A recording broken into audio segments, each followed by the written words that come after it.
Hey guys, what's up? Thank you for joining me for another video and another Switch video at that. And let's be honest, as soon as I started doing Switch videos, one of the early ones was going to be about Breath of the Wild. I mean, how can you not? This game alone, when it was released on the Wii U and the Nintendo Switch, just had such a massive impact on the video game world.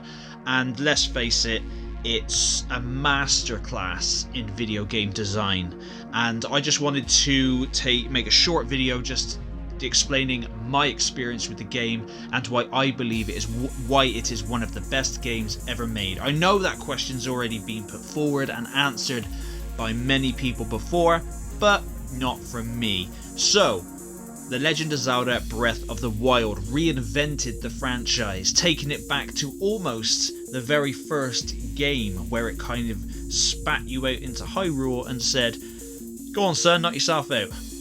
It just gives you the tools you need when you start the game on the Great Plateau, and then that's it. You have the whole of Hyrule to explore at your own convenience, at your own leisure, basically.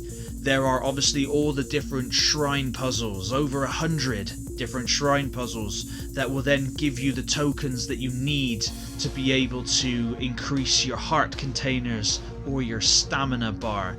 And for completionists, you can't max out either. You can either have one or the other. You can't max out both. Which I'm sure is a shame. Luckily I'm not a completionist, that didn't bother me. There are hidden lore, there's hidden items, there's the Korok seeds scattered absolutely everywhere with no indication. Some of them, yes, there's indication and you kind of learn that as you play the game, but you could just lift a rock and look over and see a circle of rocks with one missing with no other signs and just be like, I'm gonna go and fill that circle, and then boom, Korok seed. You can push a boulder down a hill just for fun, and then boom, it'll get into a hole, Korok seed. And obviously these Korok seeds are then used to increase your inventory for either your sword, your shield, your bow, and etc. So there's all of that. There's the cooking mechanic in the game, which is absolutely amazing, that you can just mix together all loads of different ingredients and create amazing meals which will grant you stat increases and bonuses. And there's all the different clothing that you can buy, and the fact that the first playthrough I did of this game was on the Wii U, and I had no idea that you could buy a house and then invest rupees in it to fully upgrade it. So when I got it on the Nintendo Switch, that's what I did, and I spent time doing that just because. And then you can display weapons on your wall, and not only that, there's also a town that you can help build, and it doesn't tell you to do any of that. And at its core, this is why Breath of the Wild is one of the best video games ever made, because it truly is a sandbox where you go in and there is an adventure to be had, there is a story there.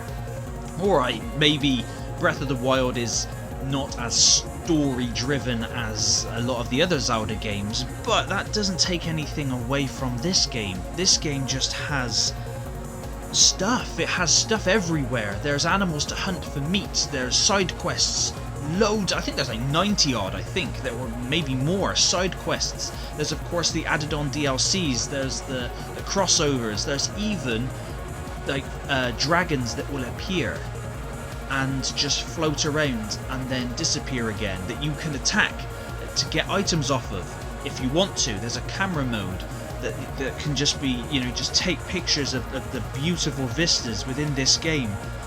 There's all the crafting that you can do by taking all the parts from the Guardians and taking them up to the Watchtower and getting bits crafted. I apologise, I can't remember all the names.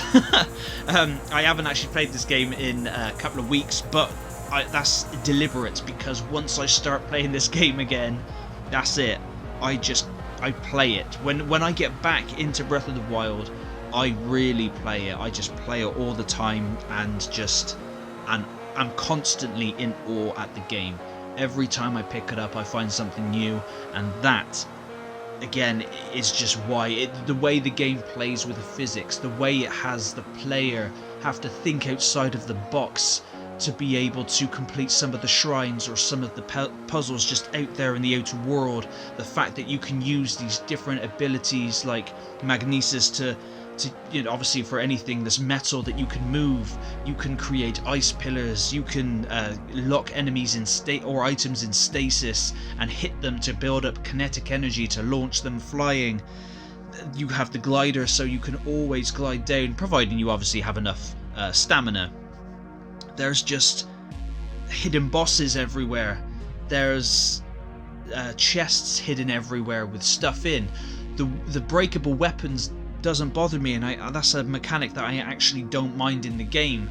And then when you actually work towards it and you earn the Master Sword and the Hylian Shield, it is so worth it. And of course the Hylian Shield and the Master Sword are the only two weapons, the weapon and shield that you can pretty much keep.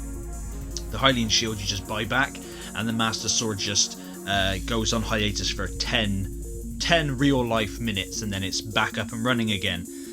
But The Legend of Zelda Breath of the Wild is a game that in a way transcends gaming and just becomes an experience. It's a thing that you just need to play, and if you have a Nintendo Switch and do not have Breath of the Wild, you're missing out and you need to get on it. I'm fairly certain I'm preaching to the choir here and that people have already jumped on this, but there's just no negative thing I can say about the game. The game is, for all intents and purposes, probably one of the most perfect games I've played. Now, it's not for everyone. I know a lot of people don't like it. I can understand their points of view. I can understand why. No, it doesn't have a lot of story. Yes, they took away the large dungeons. Of course you can, the 4 main dungeons in the game, if you will, are the Guardians. But if you wanted to, you don't have to, but you could mooch around the Hyrule Castle, and that's a dungeon in itself, because there's loads of challenging enemies in there, loads of hidden treasure and loot. And you can, or if you want to, you can start the game, take a tree branch, go straight up to Ganon, and just slap him to death with a branch. But you know, that's for the hardcore. That's for the pure hardcore people. But there's so many options in this game. You can complete it straight away. You don't have to do the Guardians. You don't have to get the champion's abilities. You don't have to go to all the memory places to unlock the story to get a different ending. You don't have to do that. And that's a great thing they did with this game, is you do not have to do any of it. I'm hoping for Breath of the Wild 2 you can play as both. You can choose. You can either play as Zelda or you can play as Link.